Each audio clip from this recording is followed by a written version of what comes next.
প্রিয় দর্শক, মানুষ বাদেও জান্নাতে যাবে বেশ কয়েকটি প্রাণী, যেমন ইউনুস নবীকে গিলে ফেলা বিশাল মাছ, হজরত ইব্রাহিম নবীর ভেড়া, আসহাবে কাহাফের কুকুর, এছাড়াও সুলিমান নবীর হুদহুদ পাখি।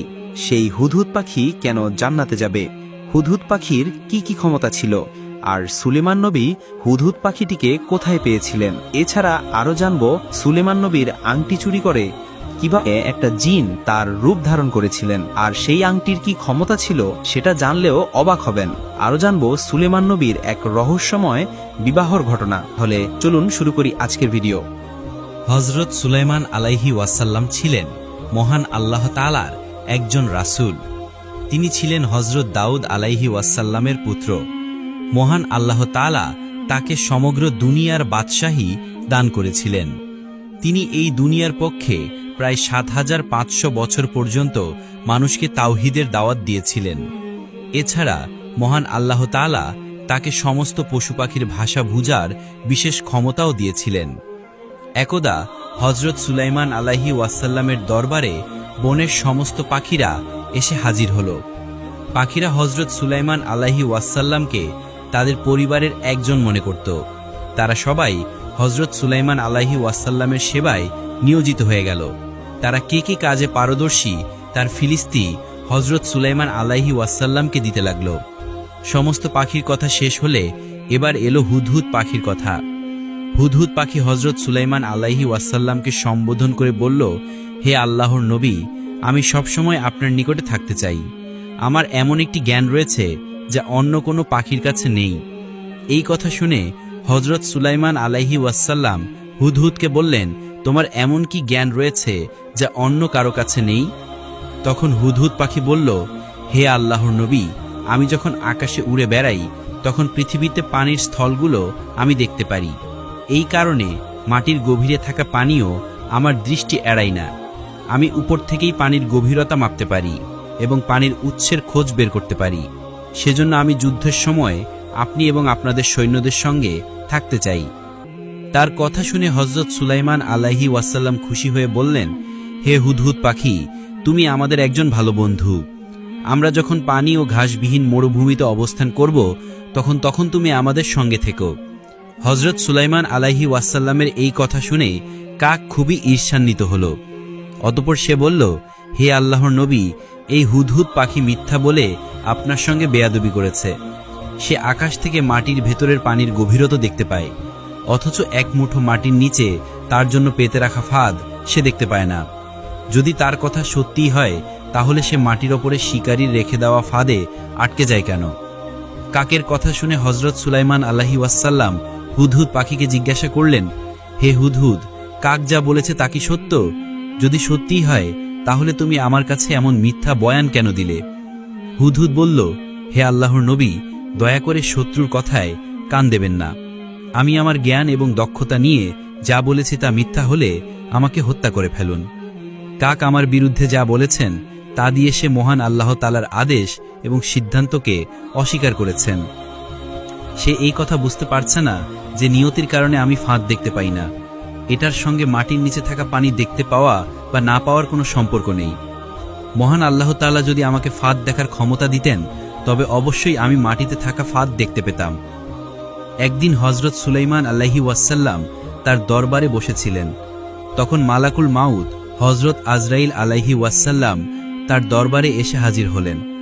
হজরত সুলাইমান আলাইহি ওয়াসাল্লাম আজরাইল আলাইহি ওয়াসাল্লামকে জিজ্ঞাসা করলেন, হে ভাই মালাকুল মাউত, আপনি এখানে কেন? জবাবে মালাকুল মাউত বললেন, আমি আপনার সঙ্গে কথা বলতে এসেছি, কথা বলেই চলে যাব। তখন হজরত সুলাইমান আলাইহি ওয়াসাল্লামের দরবারে এক ব্যক্তি এসে খুবই চিন্তিত মুখে হজরত সুলাইমান আলাইহি ওয়াসাল্লামকে জিজ্ঞাসা করলেন, আপনার নিকটে এইমাত্র যে ব্যক্তি এসেছিলেন তিনি কে? জবাবে হজরত সুলাইমান আলাইহি ওয়াসাল্লাম বললেন, তিনি হলেন মালাকুল মাউত। সঙ্গে সঙ্গে দরবারের সেই ব্যক্তি বলল, যাব না। সে যখন আসলো খুব রাগান্বিত চোখে আমার দিকে তাকিয়েছিল, আবার যাবার সময়ও খুব রাগান্বিত চোখে আমাকে দেখল। আমার খুব ভয় হচ্ছে, যাব না। আমি এখনই আমার বোনের কাছে চলে যেতে চাই। হজরত সুলাইমান আলাইহি ওয়াসাল্লাম জিজ্ঞাসা করলেন, তোমার বোন এখন কোথায় রয়েছে? সেই ব্যক্তি বলল, আমার বোন রয়েছে এমন এক জায়গায় যেখানে ঘোড়ায় চড়ে 7 দিন সময় লাগে। হযরত সুলাইমান আলাইহি ওয়াসাল্লাম বললেন, সেটা তো অনেক সময়, তুমি এক কাজ করো, তুমি আমার পঙ্কিরাজ ঘোড়া নিয়ে রওনা হয়ে যাও। কিন্তু রওনা হওয়ার পরে সেই ব্যক্তি আর ফেরত আসেনি। অতঃপর হযরত সুলাইমান আলাইহি ওয়াসাল্লাম মালাকুল মাউতের নিকট সেই দিনের ব্যাপারে এই প্রশ্ন করলেন। মালাকুল মাউত জবাব দিলেন, মহান আল্লাহ তাআলার নির্দেশে ওই ব্যক্তির রূহ কবজ করার নির্দেশ এসেছিল, কিন্তু তার রূহ কবজ করার কথা ছিল অন্য কোনো জায়গায়। আমি যখন দুনিয়ার দিকে নজর দেই তখন দেখতে পাই ওই ব্যক্তি আপনার নিকট বসে আছে।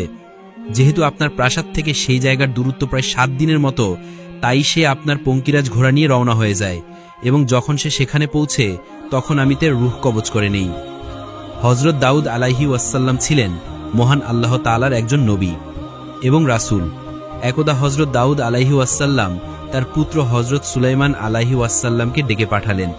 পিতার আহ্বানে হযরত সুলাইমান আলাইহি ওয়াসাল্লাম যথাসময় পিতার সামনে এসে উপস্থিত হলেন। অতঃপর হযরত দাউদ আলাইহিসসালাম পুত্র সুলাইমান আলাইহিসসালামকে বললেন, হে আমার পুত্র, তুমি সমস্ত রাত ঘুমিয়ে কাটিয়ে দিও না, কারণ কোনো বান্দা যদি সমস্ত রাত্রি ঘুমিয়ে কাটিয়ে দেয় তবে সে কিয়ামত এবং নেক আমল থেকে অনেক দূরে সরে যায়। পবিত্র কুরআনুল কারীমেও মহান আল্লাহ তাআলা হযরত সুলাইমান আলাইহিসসালামের কথা বর্ণনা করেছেন।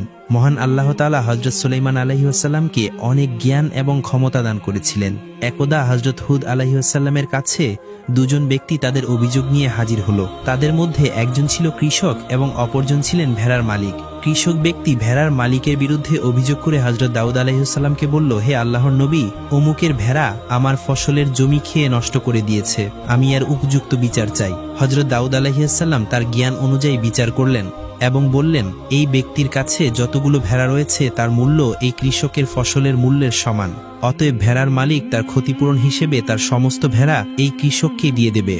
অতঃপর বিচার শেষে যখন দুইজন ব্যক্তি হযরত দাউদ আলাইহিসসালামের দরবার থেকে ফিরে আসছিল, তখন সেখানে হযরত সুলাইমান আলাইহিসসালাম এসে হাজির হলেন এবং তিনি তাদের কাছ থেকে বিচারের বিস্তারিত বর্ণনা শুনলেন।